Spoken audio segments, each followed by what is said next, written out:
Evolution? It is a mystery.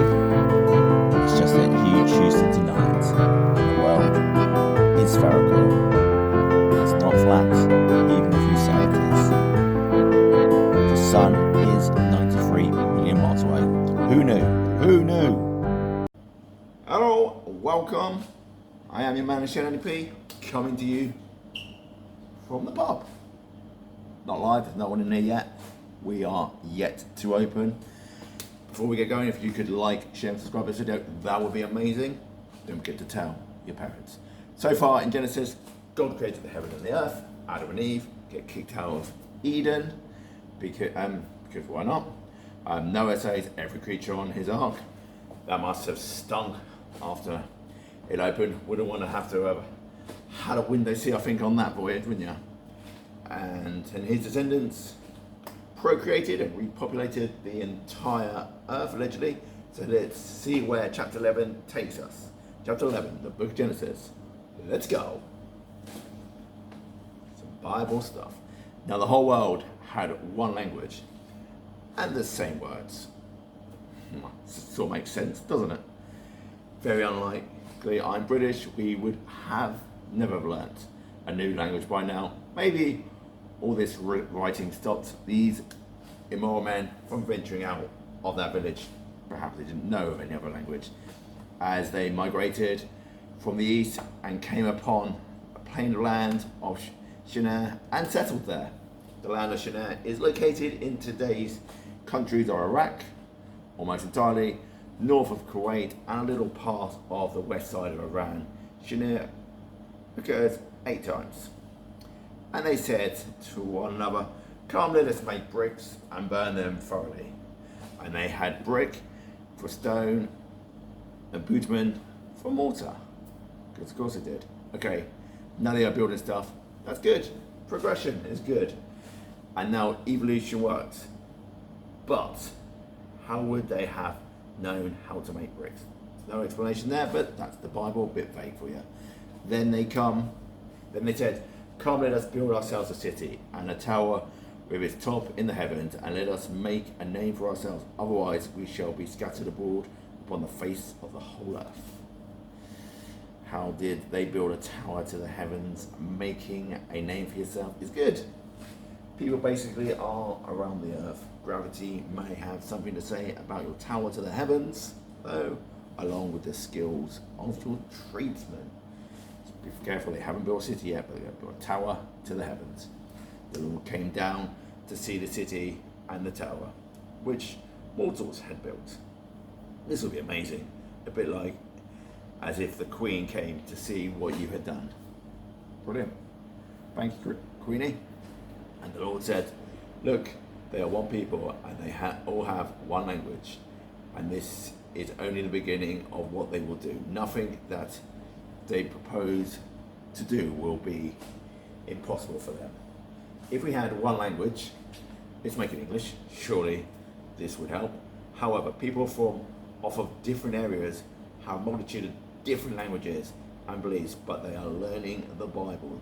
Damn you fake religions, how dare you not believe in our God? Oh, the holy wars, fighting over different beliefs. Come, let us go down and confuse their language there, so they will not understand one another's speech. So again, this is what they notice. So use this line to reason it. I like the fact that they are admitting others were talking different languages, which made it difficult to understand. I totally get that. I don't know why you would want it so that they couldn't understand each other. So the Lord scattered them abroad from there over the face of the earth, and they left off building the city. So this city was never completed. However, it's close to Kuwait, so it must have been built eventually. Therefore, it was called Babel, because there the Lord confused the languages of all the earth, and from there the Lord scattered them abroad over the face of all the earth. How would these others weren't all speaking Hebrew? Same again, same line, 7 basically. These are the descendants of Shem. Hold on again. When Shem was 100 years old, he became the father of Arpachshad, 2 years after the flood. Of course he did. This timeline is all over the place. It doesn't seem to lack detail. It does seem to lack detail, this book of Genesis. And Shem lived after the birth of Arpachshad 500 years and had sons and daughters. These ages are still crazy. No medication, understanding of germs, or why cleanliness is healthy, yet these biblical characters lived so long, it's almost like it's all made up. When Arpachshad had lived 35 years, he became the father of Shelah. Who cares? More far-fetched ideas of long lives, no more in modern age to have children. And Arpachshad lived after the birth of Shimon 403 years and had other sons and daughters. Yet we don't need to know about them. Any strong woman in the Old Testament, remember, Eve was tricked. It's her fault that childbirth is painful. Remember that, ladies. It's all down to Eve. When Shelah had lived 30 years, he became the father of Oba. So, why do we need to know all these people? It's almost like they're just filler, innit? You know, oh, you go by so many words, why don't you just fill it with a load of bullshit? Okay. And Shelah lived after the birth of Oba 403 years and had other sons and daughters. It's always the sons first, isn't it? Grady's getting boring again. Wow, who knew? That'd be the Bible for you. When Oba had lived 34 years, he became the father of Peleg. What is it with these weird names? Okay, this chapter is filler working to a word count for sure. And Oba lived after the birth of Peleg 430 years and had other sons and daughters, but the ages they're living to is still ridiculous. They are getting shorter. Did anybody possibly have their daughters before their sons? When Peleg had lived 30 years, he became the father of Reu. Or Ru, I don't know, don't really care. This is a believable age for a modern man and a woman to have a child, but we are in biblical times here. People wouldn't really have lived as long. And Peleg lived after the birth of Reu 209 years and had other sons and other daughters, because why wouldn't he? You had to ruin it. Stupid ages again. They are weird, but there you go. When Reu had lived 32 years, he became the father of Sarug. Again, a true age to have children. But there you go. I wouldn't imagine he did it in those times. And Reu lived after the birth of Sarug 207 years and had other sons and daughters. And we're back to the Bible's bullshit. When Sarug had lived 30 years, he became the father of Nahor. Nahor, I hear you say. It's chapter 5 again. Here we go. This just give descendants, because that'll be exciting. And Sarug lived after the birth of Nahor 200 years. He had other sons and daughters. You guessed it. Yeah, daughters. Let's name some of them. Why not? Oh yeah, women. No, what are they?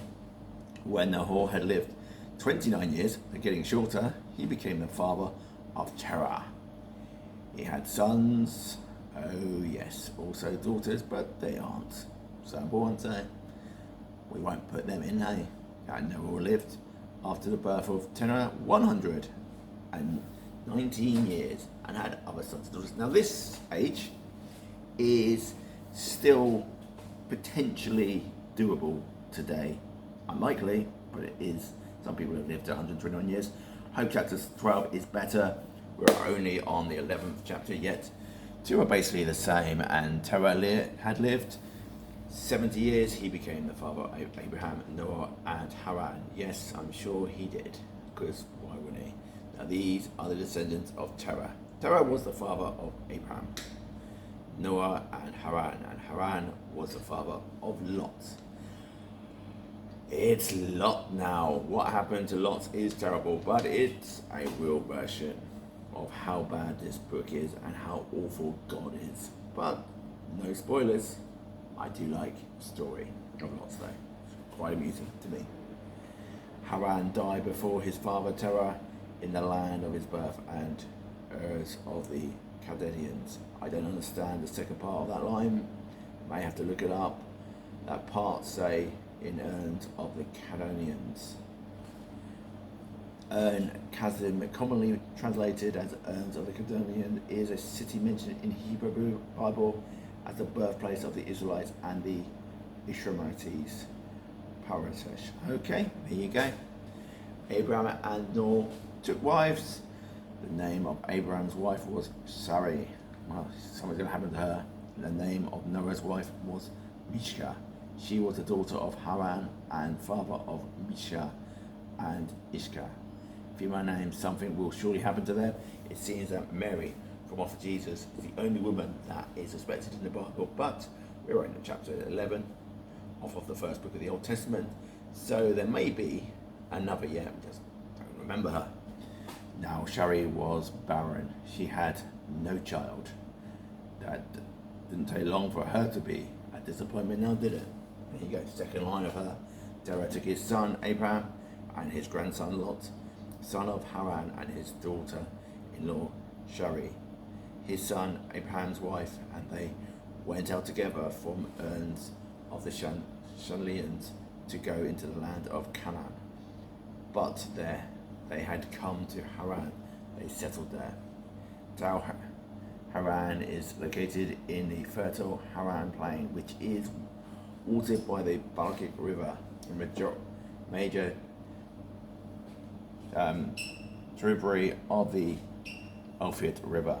The city walls of Haran were 2.5 miles or 4 kilometers in length and surrounded the town. There were 6 gates, but only the western gate, the Apollo gate, remained standing, so it is in modern day Syria. I think that might have been bombed actually by the Taliban, because why wouldn't they? Or Al Qaeda or someone like that, but you know, that's modern days. This is obviously when all the violence happened off of the past, and you know, you don't get any of that today, but there you go. The days of Terah were 200 years and 205 years, and Terah died in Haran. Wow, that was a lot of descendants all living long lives. Let's see who dies next. Still wondering all about the water. Even if it was only the known world, e.g. the Mediterranean basin, it's still far too much water. Yet, this is more totally believable stuff from off the Old Testament. We had returned to the slave of Canaan, whom was grandson of Noah, who made him a slave for seeing him drunk and naked. Well, that seems fair. More weird stuff. Looking forward to lots and the stuff that happened to him. Poor bloke. It's about chapter 19, a little bit off there, yeah. Remember to like, share and subscribe, because why wouldn't you? This is for an idea of where creationists and flat earthers get their misguided ideas from. This book, the Old Testament. Thank you very much for watching. It's an absolute pleasure to bring you the Old Testament in my own twisted little view. I am your man, the Shed NDP. See you, pals. Oh yeah, by the way, try to come to the pub. It'll be great. It'd be lovely to see you. Lovely to serve you. See you, pals.